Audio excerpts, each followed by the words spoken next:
नमस्कार दोस्तों। दोस्तों, ये माना जाता है कि काफ़ी सारे बड़े पेड़ जैसे कि बरगद और पीपल के इन पेड़ों पर कई जगह रूहानी आत्मा या फिर कहे भूत प्रेत का वास होता है। ये सारी चीज़ें इन बड़े बड़े पेड़ों पर रहती हैं। लेकिन दोस्तों, कई बार इंसान से इन पेड़ों के साथ कुछ ऐसी गलती अनजाने में हो जाती हैं जिनका उन्हें भनक तक नहीं होती कि उन्होंने कितनी ज़्यादा बड़ी गलती कर दी है। लेकिन दोस्तों, आने वाले समय में उन लोगों को इसी गलती की इतनी बुरी सज़ा मिलती है कि जैसे उनका जीवन एकदम नर्क हो चुका है। मानो अंदर ही अंदर उनके साथ इतना ज़्यादा गलत हो रहा है कि उन्होंने कभी सपने में भी नहीं सोचा होगा। लेकिन क्या दोस्तों ये हकीकत है? क्योंकि कुछ इसी प्रकार की घटना घटी है विशाल और उसके भाई अक्षत के साथ में। आज की कहानी मुझे भेजी है विशाल ने।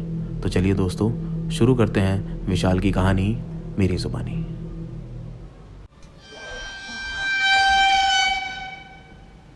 दोस्तों, उस दिन अक्षत अपने दोस्त के यहाँ से घर लौट रहा था। रात हो गई थी, करीब 9 बज चुके थे। वो घर लौटा। जब वो लौटा तो बोल रहा था कि शरीर में बहुत दर्द हो रहा है।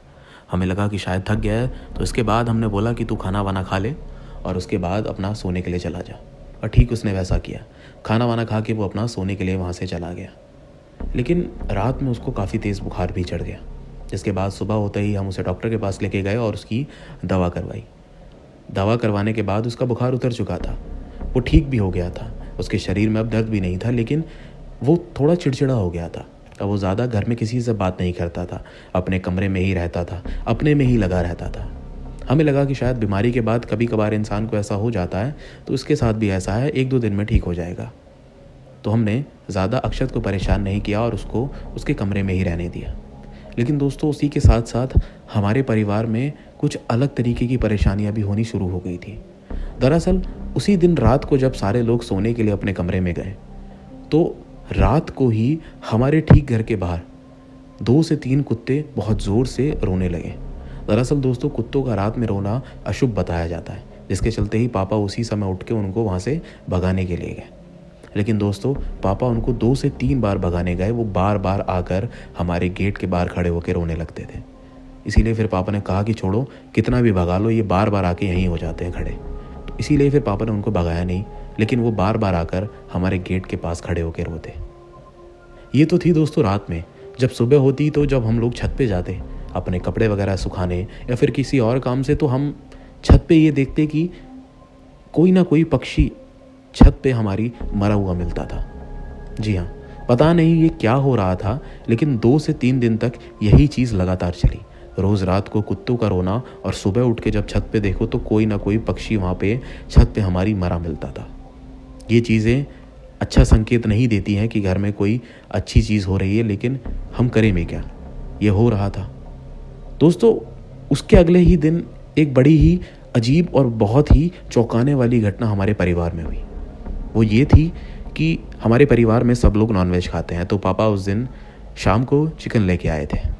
तो हमारे घर में चिकन बनाने की तैयारी हो रही थी। तो दोस्तों, उस दिन मम्मी चिकन बना रही थी, तो अक्षत अचानक किचन में आया और मम्मी से बोला कि मुझे चिकन दिखाओ, मुझे देखना है। तो मम्मी ने बोला कि वो रखा हुआ है। उसने बोला कि नहीं, मेरे को दिखाओ मेरे सामने लाके कि ये कैसा है।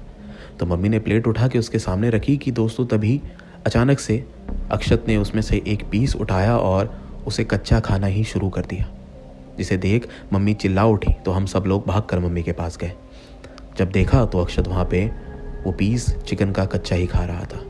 पापा ने वो पीस छीन कर वहाँ से हटाया, लेकिन लगभग वो आधा उसमें से खा चुका था।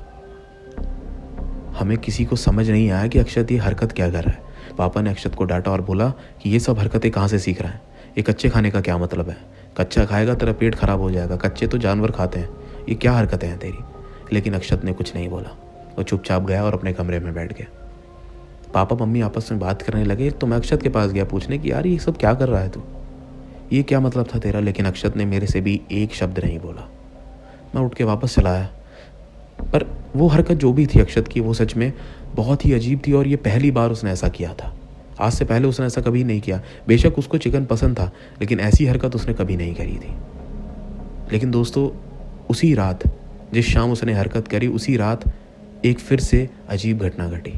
सारे लोग सोने की तैयारी कर रहे थे कि फिर से कुत्तों के रोने की आवाज़ आई। लेकिन दोस्तों इस बार कुत्तों की रोने की आवाज़ घर के बाहर से नहीं बल्कि कहीं और से आ रही थी।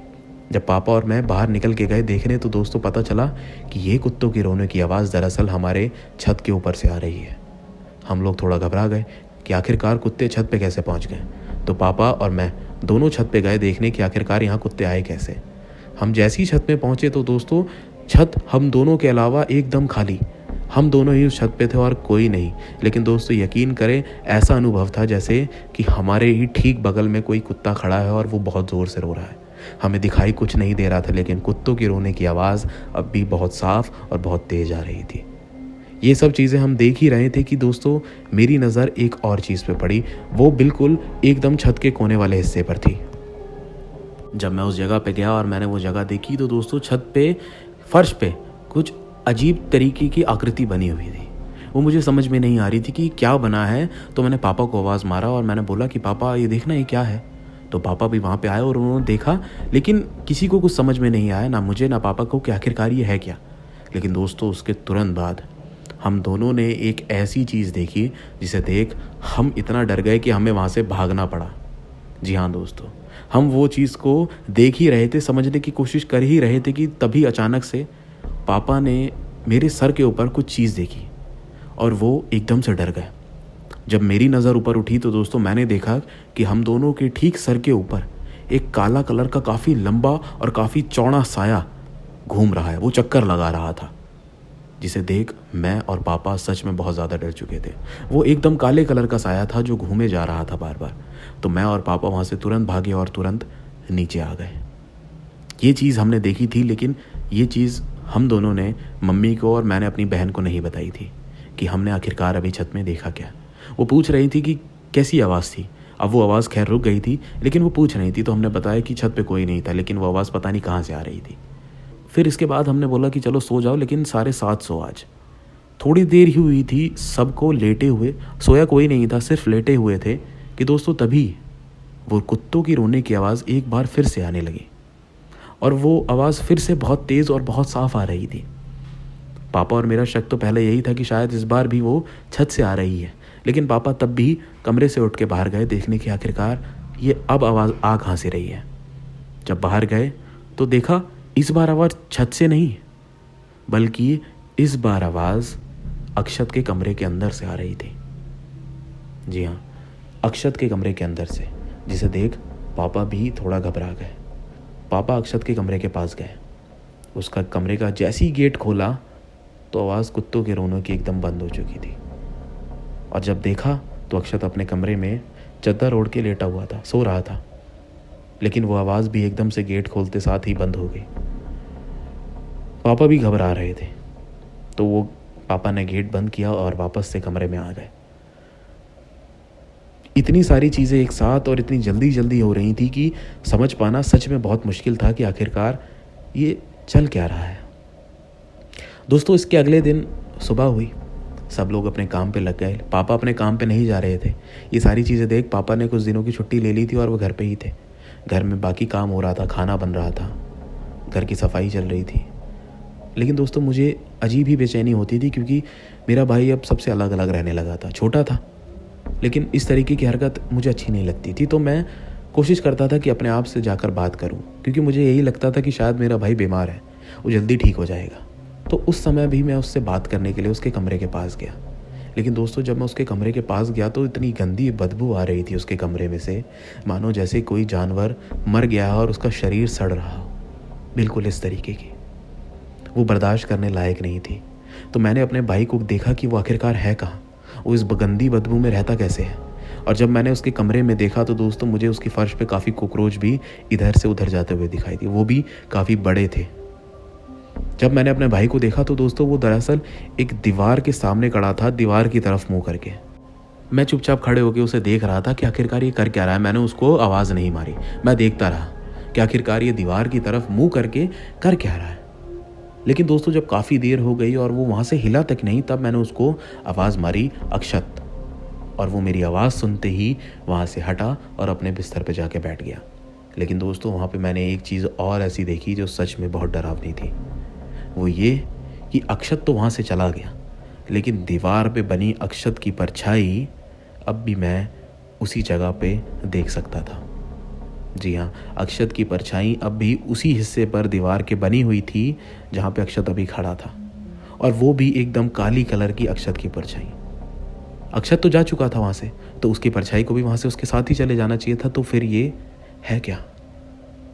ऐसा भी नहीं कि अक्षत ने वहाँ पे खड़े होकर ये चीज़ दीवार पे बनाई हो, लेकिन ये सच में एक काली कलर की परछाई थी जो वहाँ पे खड़ी हुई थी। और दोस्तों, कुछ ही पल के अंदर वो परछाई वहाँ से धीरे धीरे कर गायब हो गई मेरी आंखों के सामने। सच में ये चीज़ जब मैं देख रहा था तो मेरी दिल की धड़कनें बहुत तेज़ हो गई थी कि मैं ये सब अपने भाई के साथ होते हुए देख रहा हूँ। मैं वहाँ से भाग कर आया। मैंने ये बात अपने पापा को बताई। पापा तुरंत अक्षत से मिलने आए। कमरे के अंदर बहुत बदबू थी, कॉकरोच थे। पापा ने अक्षत से बोला कि तू बाहर चल, हम लोगों के साथ रह, इस कमरे में क्या रहता है। लेकिन अक्षत ना बोले और ना ही अपने कमरे से हिला। हमारी जितनी भी मेहनत उसके ऊपर थी वहाँ से उसे निकालने के लिए, सब बेकार जा रही थी। लेकिन हम लोग भी ये समझ चुके थे कि हो ना हो अक्षत के ऊपर कुछ ना कुछ तो गलत चीज़ आ गई है, जिसके चलते अक्षत का ये हाल हो रहा है। और जो साए हमने कल रात देखे और जो मैंने आज देखा, वो इन सब चीज़ों को सही बताने के लिए काफ़ी थे। इसके बाद पापा ने मम्मी को बोला भी और कहा भी कि घर में पूजा पाठ थोड़ी बढ़ा दो, अक्षत की नज़र उतारा करो। पापा मम्मी को इनडायरेक्टली तरीके से बता रहे थे, लेकिन बता भी रहे थे कि हाँ, तुम ये सारी चीज़ें भी करनी शुरू कर दो। मम्मी ने भी बिल्कुल वैसा ही करना शुरू किया, पूजा पाठ बढ़ा दी। अक्षत की 2 बार नज़रें भी उतारती थी, लेकिन घर में कोई सुधार नहीं हो रहा था। हरकतें वैसी की वैसी होती जा रही थी, कुछ फ़र्क नहीं पड़ रहा था। रात में कुत्तों के रोने की आवाज़ और अगले दिन सुबह छत पे एक मरा हुआ पक्षी, ये तो डेली हो ही रहा था। जिसके बाद इन सब चीज़ों से हार कर हम लोग अपने ही पास में एक मंदिर है वहाँ पे गए, और वहाँ पे एक बाबा जी बैठते हैं, एक पुजारी जी बैठते हैं, उनके पास गए और उनको इस समस्या के बारे में बताया। उन्होंने घर पे आके एक छोटी सी पूजा करी, और जब उन्होंने पूजा करी उन्होंने बताया कि हो ना हो घर में किसी की बहुत ही गंदी नज़र लग चुकी है। मैं पूजा कर देता हूँ, हो ना हो इसका फल आपको ज़रूर मिलेगा। लेकिन दोस्तों, उन्होंने पूजा करी, जैसा जैसा उन्होंने हमें बताया हमने किया, लेकिन 1% का फ़र्क हमारे परिवार में नहीं लगा, और ना ही अक्षत की सेहत पर। जैसा चल रहा था बिल्कुल सब वैसे ही चलता रहा। लेकिन दोस्तों, अब चीज़ें अपनी असल रूप दिखाना शुरू कर रही थी। दरअसल दोस्तों, उसी की अगली रात एक इतनी डरावनी और इतनी भयानक चीज़ हुई जिसने हमारे पूरे परिवार को हिला के रख दिया। हम सारे लोग कमरे में बैठे हुए थे। रात के करीब 11 बजे का समय था। अक्षत अपने कमरे में था, बात कर रहे थे आपस में कि अब क्या करना चाहिए, क्योंकि सब परेशान थे। कि दोस्तों, तभी अक्षत के कमरे में से एक ऐसी आवाज़ आई मानो जैसे कोई बहुत ही बुजुर्ग व्यक्ति बोल रहा हो जिसके मुंह में जबड़ा नहीं होता। बिल्कुल वैसी आवाज़ कि एक बुजुर्ग व्यक्ति जिसके मुंह में जबड़ा नहीं है वो बात कर रहा था, और वो आवाज़ अक्षत के कमरे से आ रही थी। पापा और मैंने तो वो आवाज़ बहुत साफ सुनी और उठकर गए देखने कि आखिरकार माजरा क्या है। अक्षत के कमरे के पास पहुंचे, आवाज़ आ रही थी। गेट खोल के अंदर आए, आवाज़ आ रही थी। लाइट जलाई, कमरे में चारों तरफ देखा कि कोई है तो नहीं, लेकिन अक्षत के अलावा उस कमरे में कोई नहीं था। आवाज़ आ रही थी, कोई बोल रहा था। जब उस आवाज़ को ध्यान से सुना तो पता चला कि वो आवाज़ उसी बिस्तर के आसपास से आ रही है जिस बिस्तर पे अक्षत लेटा हुआ है। हम उस बिस्तर के पास आए, इधर उधर देखने लगे कि कहीं कोई है तो नहीं, लेकिन तभी पापा ने एक चीज़ पे गौर किया कि अक्षत पूरा चद्दर ओढ़ के लेटा है और आवाज़ बिल्कुल अक्षत के पास से आ रही है। पापा ने वो चद्दर हटाया, और दोस्तों जैसे ही वो चद्दर हटाया तो पापा और मैंने एक ऐसी चीज़ देखी जिन्होंने हमारे रोंगटे खड़े कर दिए। दरअसल दोस्तों, अक्षत तो लेटा हुआ था, एक तरफ मुंह करके एक तरफ करवट करके लेटा हुआ था, उसकी आंखें बंद थी, वो सो रहा था। लेकिन दोस्तों, अक्षत के ही फेस की उल्टी तरफ जहाँ पे हमारे बाल होते हैं, उस तरफ अक्षत के एक नाक और एक मुंह निकला हुआ था। वो बालों के बीच में से बाहर निकला हुआ था, जिसमें एक नाक और एक मुंह, जिसमें 2 होंठ होते हैं, वो हम बहुत साफ तरीके से देख सकते थे। पापा और मैंने तो वो बहुत साफ तरीके से देखा था, और वही मुंह, वही होंठों में से उस आदमी की बोलने की आवाज़ आ रही थी। यकीन करें दोस्तों कि एक इंसान के शरीर में से दो मुंह हैं। एक तो उसी इंसान का और उसी के खोपड़ी के, उसी के सर के पीछे से एक और मुंह बन गया है जिसमें से वो आवाज़ आ रही थी। इस आवाज़ को सुनकर मैं इतना ज़्यादा डर गया कि मैं कमरे के बाहर जाके खड़ा हो गया, लेकिन पापा में इतनी हिम्मत थी वो वहाँ खड़े रहे। पापा ने अक्षत को उठाने की कोशिश करी, लेकिन अक्षत उठ नहीं रहा था। ऐसा लग रहा था कि जैसे अक्षत बेहोश हो गया है। पापा ने पानी मंगवाया। वो आवाज़ अब भी अक्षत के सर के पीछे से उन होठों से आ रही थी। पापा ने वो पानी लेके अक्षत के मुंह पे मारा। अक्षत थोड़ा होश में आने लगा कि दोस्तों हम लोगों के सामने वो नाक और वो होंठ अक्षत के सर के पीछे से एकदम अंदर चले गए, अंदर घुस गए। पापा ने अक्षत के सर पे हाथ मारा जहाँ पे अभी वो नाक और मुंह थे। अब एकदम नॉर्मल हो चुका था, वहाँ पे अब कोई भी उभरन नहीं थी। ये सच में दिल दहला देने वाला किस्सा था। अक्षत से पूछा कि बेटा तू ठीक तो है? अक्षत का कोई जवाब नहीं, अक्षत एकदम चुप था। जब अक्षत कुछ नहीं बोला तो पापा ने उसको उसके बिस्तर पे ही लिटा दिया और वहाँ से बाहर आने लगे। लेकिन जब पापा उसके कमरे से बाहर निकल रहे थे तो मैं पापा की आंख में आंसू साफ देख सकता था। मैं भी समझ गया था कि पापा भी परेशान हो चुके हैं, उनकी छोटी औलाद के साथ इस तरीके के वाक़या हो रहे हैं। वो मजबूर हो चुके थे क्योंकि कुछ भी कर लें कुछ काम नहीं आ रहा था। उसके बाद उन्होंने सुबह अपने एक दोस्त को फ़ोन मिलाया, उससे बात करी। वो उसको बताया कि इस तरीके की परेशानी हो रही है। उसने एक दूसरे शहर में एक प्राचीन हनुमान मंदिर के बारे में बताया और बताया कि इस मंदिर की मान्यता बहुत है, एक बार तू वहाँ पे जाके देख, क्या पता तेरा काम बन जाए। तो पापा उसी वक्त गाड़ी उठाकर उस मंदिर के लिए निकल पड़े और करीब दोस्तों 2 घंटे बाद पापा लौटे तो उनके साथ एक पुजारी या फिर कहीं पंडित जी भी साथ में आए। उन्होंने पूरे घर का जायज़ा लिया, खास करके अक्षत के कमरे का। उन्होंने कमरा काफ़ी गौर से देखा। हमने उन्हें छत पे बने हुए वो सारी चीज़ें दिखाई जो बनी हुई थी और वो हमें समझ नहीं आ रही थी। हमने उन्हें बताया कि यहाँ पे पक्षी भी मरे हुए मिलते थे। उसके बाद वो हमारे साथ आके बैठे और उन्होंने बताया कि ये सारी चीज़ें जितनी भी है हो ना हो किसी बुरी आत्मा या बुरी शक्ति की है, और ये 2 ही तरीके से आती है, या तो किसी ने आपके ऊपर करवाई है या तो फिर आपके लड़के ने कुछ गलत काम किए हैं। ये तभी ऐसा हुआ है, नहीं तो नहीं होती। और जो ऊपर वो आकृति सी छत पे बनी हुई थी वो ठीक अक्षत के कमरे के ऊपर बनी हुई थी। वो अक्षत के कमरे के ठीक ऊपर ही बनी हुई थी। इसका मतलब उसका लेना देना भी अक्षत के कमरे या फिर अक्षत से था।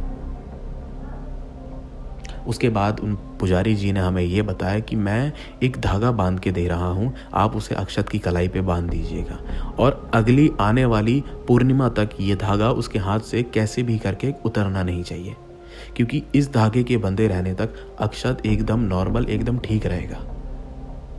अगर ये धागा उतर गया तो अक्षत की वही हालत फिर से हो जाएगी जैसी अभी चल रही है।